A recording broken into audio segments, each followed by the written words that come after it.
یا بنی آدم، اے آدم کی اولاد. شیطان کی مکاری اور حضرت آدم علیہ السلام کے ساتھ اس کی دشمنی کا بیان فرما کر بنی آدم کو متنبہ اور ہوشیار کیا جاتا ہے کہ وہ شیطان کے وسوسے اور اس کی مکاریوں سے بچتے رہیں.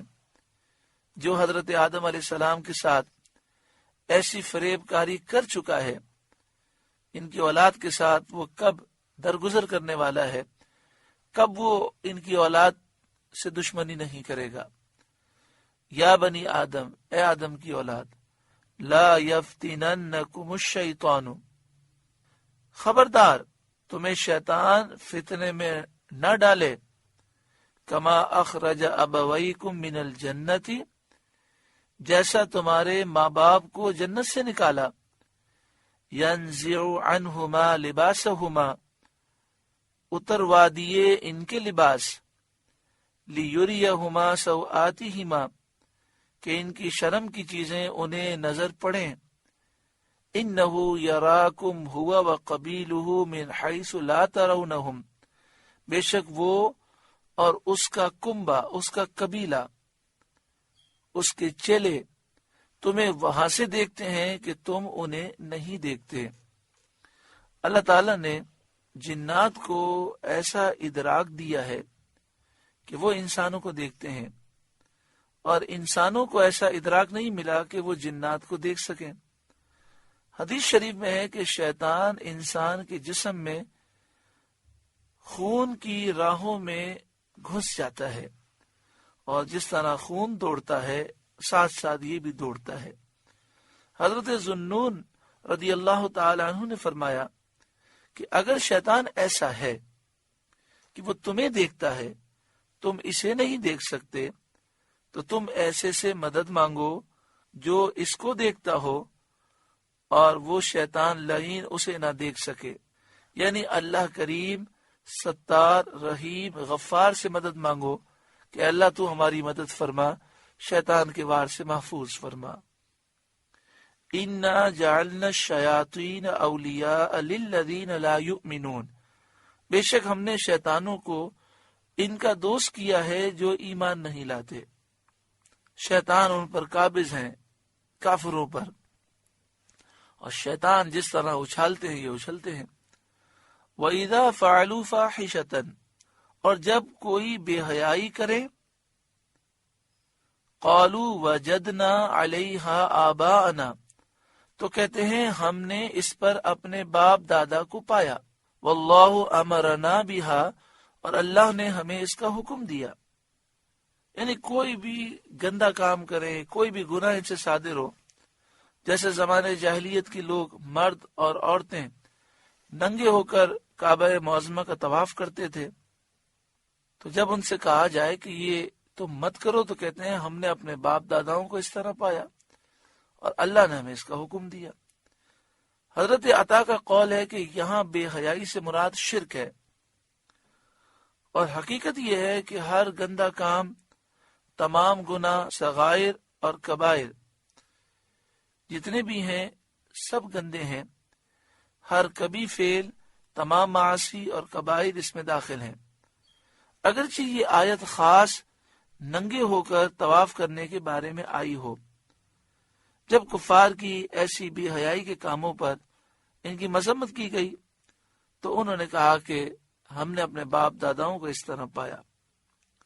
ایک تو انہوں نے یہ عذر پیش کیا، تو اس کا جواب یہ ہے کہ جس کے باپ دادا جاہل ہوں، کافر ہوں، فاسق ہوں، فاجر ہوں، بے عقل ہوں، تو انہیں اپنے باپ داداؤں کی تقلید کرنی چاہیے. تقلید تو اس کی جاتی ہے جو اہل علم ہو، اہل تقوی ہو، متقی، پرہیزگار، اللہ کا جو مقرب بندہ ہے اس کی تقلید کی جاتی ہے.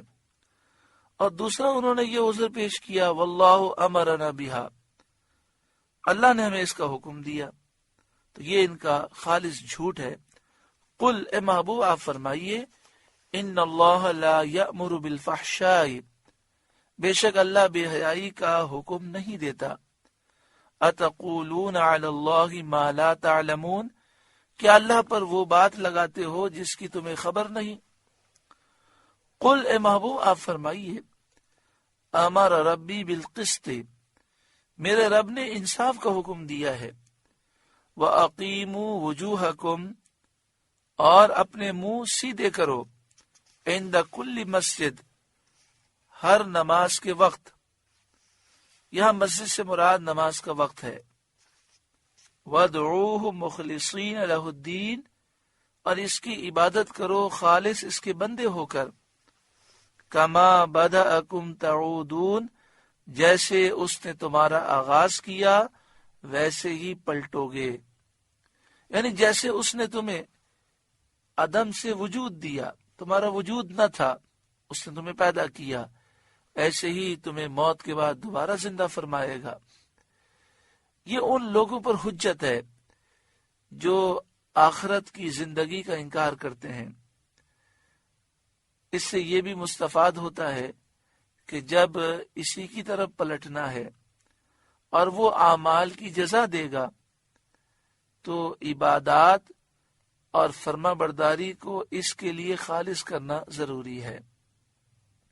فریقاً ہدا، ایک گروہ کو راہ دکھائی ایمان کی اور معرفت کی، اور انہیں عبادت و فرما برداری کی توفیق دی۔ وَفَرِيقًا حَقَّ عَلَيْهِمُ الضَّلَالَةُ، اور ایک گروہ کی گمراہی ثابت ہوئی اور وہ کفار ہیں۔ إِنَّهُمُ اتَّخَذُوا الشَّيَاطِينَ أَوْلِيَاءَ مِن دُونِ اللَّهِ، انہوں نے اللہ کو چھوڑ کر شیطانوں کو والی بنایا، ان کی فرما برداری کی، شیطانوں کے کہنے پر چلے، شیطانوں کے حکم سے کفر اور گناہ کو اختیار کیا۔ وَيَحْسَبُونَ أَنَّهُمْ مُهْتَدُونَ، اور سمجھتے یہ ہیں کہ وہ ہدایت یافتہ ہیں، وہ راہ پر ہیں، یعنی گمراہ بھی ہیں اور اپنے آپ کو صحیح سمجھتے ہیں۔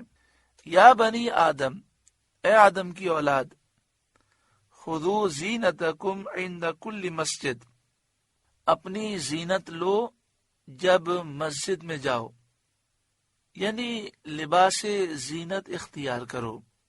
ایک قول یہ ہے کہ کنگھی کرنا، خوشبو لگانا زینت میں داخل ہے۔ سنت یہ ہے کہ آدمی بہتر ہیئت کے ساتھ نماز کے لیے حاضر ہو، کیونکہ نماز میں رب سے مناجات ہے، تو اس کے لیے زینت کرنا، خوشبو لگانا مستحب ہے، جیسا کہ ستر عورت اور طہارت واجب ہے، فرض ہے۔ یا بنی آدم خذوا زینتکم عند کل مسجد، اے آدم کی اولاد اپنی زینت لو جب مسجد میں جاؤ، یعنی جب نماز پڑھیں تو اچھے لباس کے ساتھ پڑھیں، خوشبو لگا کر پڑھیں، اور جو زینت کے دیگر اسباب ہیں وہ اختیار کریں۔ آپ سے گزارش ہے کہ قرآن کے اس پیغام کو آگے پہنچا کر ثواب جاریہ حاصل کریں۔